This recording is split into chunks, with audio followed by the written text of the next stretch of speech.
Down. Roll over. Attaboy, cow dog. Here you go, man. Come. Good boy. Good boy. Attaboy.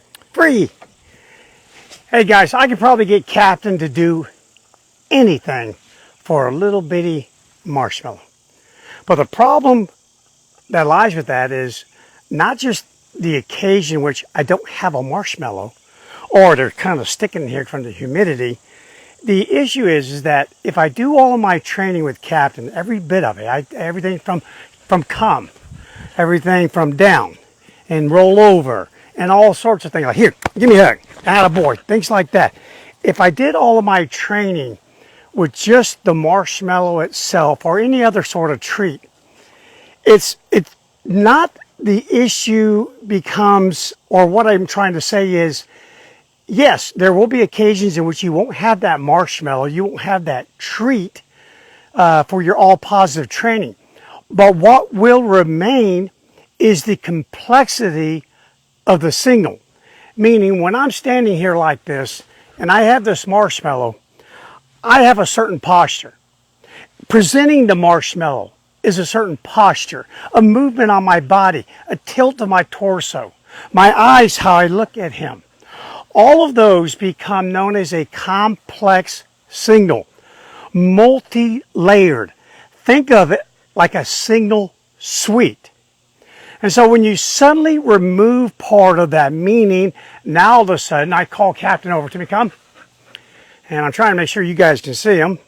So I'll just back up a little bit here, maybe. Down, roll over, good boy. And so now I was able to get all that done without doing all that complex signals. In other words, you've seen me before. I've called Captain from the middle of the woods. I've called him over my shoulder. I've made him stay just by using my voice while in a full run or a walk. I took something that was very complex when he was a puppy, luring with the treat like you do in all positive training. And then I slowly, and that's the key word, I slowly faded away these signals that I was using, because all this presentation is very complex and I made it simple. So out in the wild, the young animals learn from simple signals first, a nip, then all of a sudden the nip is accompanied with a growl, and the growl is suddenly accompanied with a posture, a certain hackles raising, a tail. All of this is done because remaining simple for them doesn't work as the young mammal matures. As it matures and can understand the complexity of the signal, then it starts to work. And then once they understand that all of these things, that little stare, that tail up, hackles up, standing taunt, leaning forward, all of that equals a possible bite.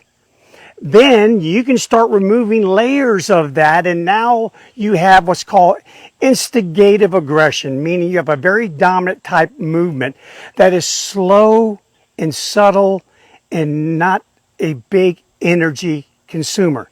So in the wild, they go from simple to complex back to simple. But in all positive training, and I was gracious, I don't do shaming of people. This is just a brochure I picked up from a local area nearby. And this is what you typically get. You always get that little hand right there. There you go. Then it's usually some picture of them shaking or high-fiving with a dog or whatever. And of course, there's all the jargon in here about how horrible, they won't call it a compression collar, get called a choke chain and a versus stimuli and all the big words that in their limited dictionary to describe what all positive training is. Okay, so when you have that, it's just that after the treat is gone and after the marshmallow no longer is all clumped together and you have to give them all or nothing, then you're left with all of the things that you did to present it. Because this isn't a command.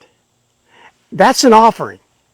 I'm offering you something, a food, toy, rarely a pet. Pet comes after.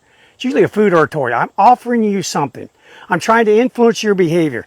I'm offering you a marshmallow, and if you do X, Y, and Z, you will get the marshmallow. It's not a command, and don't let them tell you it's a command, because a command is when you make the dog do something. I don't have a marshmallow, but you need to come over here. I don't have a treat, but you need to remain on that place cot because I have company coming in the front door. There's your difference there.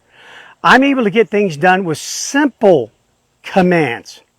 Simple, just a word, just a look, just a movement by themselves. And if you don't understand it and it's a little bit confusing to you, let me kind of just turn this camera a little bit over here and let me explain it to you in a way that hopefully will make sense to you.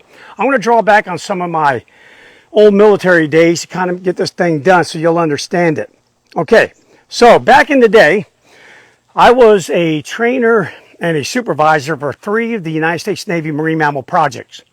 One of those is called Short Time back in the day, and it's very classified back in the day. Thank goodness it's not classified anymore.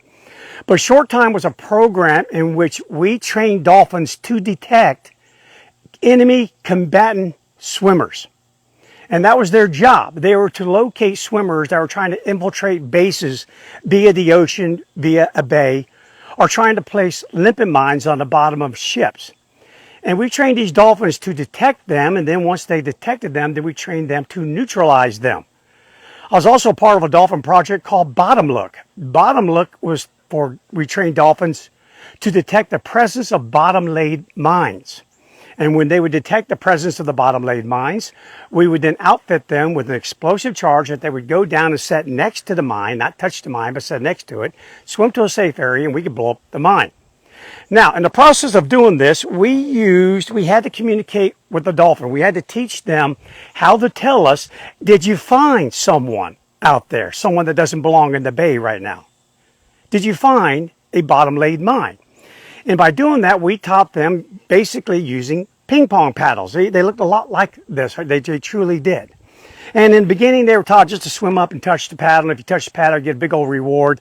So it was almost like all positive training. But the issue is it wasn't, because in the marine mammal projects, at least back in the 1980s when I was doing this, it was dolphin that does not work equals a dolphin that does not eat, which then equals a dolphin that goes back to work.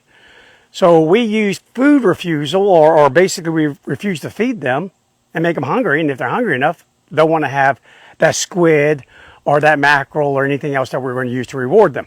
But these paddles became essential for training the dolphins.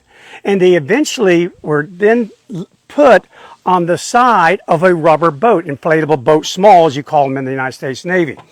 And these paddles were dangling there on the side. And we taught the dolphin, if you detect a mine, you detect a person, go up and touch that paddle in the bow of the rubber boat. If you do not detect a mine, or if you do not detect a person, then touch this paddle back here in the back. And the launch signal is this: you simply stood up in your rubber boat, it's your dolphin, you're working your dolphin, you tap the side of the boat and you point to the bow, and they go out and they swim a big 360-degree circle out in front of the bow of the boat. And then they come back and report what they found or what they didn't find. Well, here's the deal. One night, and when we were doing Short Time, it was always done at night, super secret back in the days, pitch black, dark, and that's usually when you're going to get infiltrated anyway. We had a brand new boat, and I don't know what happened, honestly. I just think we got busy and we got a little complacent. But nevertheless, we went out on a training operation, and there were no paddles. And they were not hanging on the side of the boat. And so when I launched my dolphin, Otto was his name, he went out and did a nice search, came back, and then poked his head out of the water about 5 feet from the boat. And I'm telling you, he had the most bewildered look on his face. I'm going, what the heck? Come over here and need to mark one of these paddles over here. Either you found something or you didn't. But he wouldn't. He just sat there in the water, just kind of bobbing up and down and just staring. I'm like, what is going on here? Well, I looked over the side of the boat, and sure enough, there's no paddles. And no matter what I did, I could not coax him to come to the side of the boat. In other words, he didn't know how to communicate to us if there were no paddles. No paddles meant no communication. And no communication then meant no action. He took no action. I didn't know if there was a combatant swimmer out there or not. And the same thing goes for bottom-laid mines. So that made us go back to the drawing board and think, okay, so those paddles comprise a signal suite. They're always there. They're always present. They always serve a purpose in communication. They use those, the dolphins use those to influence our behavior. If they find someone, and there is someone, and they do their job, they get rewarded. If there's not anyone there, and there truly isn't, and they tell us that, then they also get rewarded. But the paddles were gone. And so we had to go back to the drawing board, and what we ended up doing was we painted some red dots on the side. And even that took a little bit of work to get it done. And then we just made those little red dots, spray painted dots, smaller and smaller and smaller, to where finally, after it took almost a year, listen to this, a year with an extremely intelligent animal. Cattle dog, I love you, brother. I do. But you know dolphin. I'm telling you what. Oh my gosh, those are some of the weirdest days back then. It was like during the day I'm working with dolphins, I'm in a Ferrari. And then in the afternoon on weekends, I'm working with dogs, and I felt like I got into a Volkswagen.